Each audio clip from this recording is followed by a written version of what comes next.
So there's a bunch of different ways to fish with this gear, but the way we recommend that we think you'll have the most success is with one of the small hooks that we ship with on the end, a couple of weights, and a bobber, and then we're going to use live bait. So I went ahead and tied the hook on before I made this video. It's pretty much impossible to see how to tie the knot on the video, but in the pamphlet that arrived with the kit, there's a diagram that shows how to tie the knot. It's pretty easy.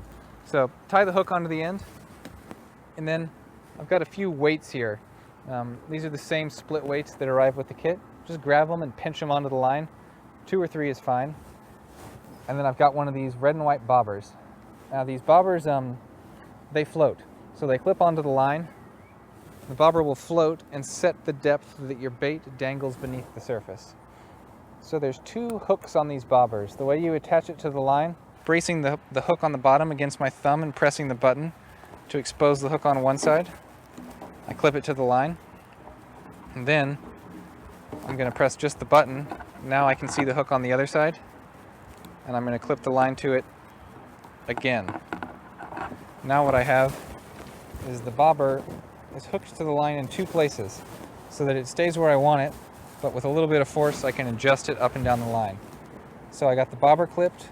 About 6 inches below I got some weights, and then 6 inches or so below that I've got the hook. Take the net that arrived with your kit, and you're going to want to prowl around the banks of the creek or the lake where you are, or maybe in the grass. See if you can net a cricket or maybe some little minnows, and we're going to use those for bait.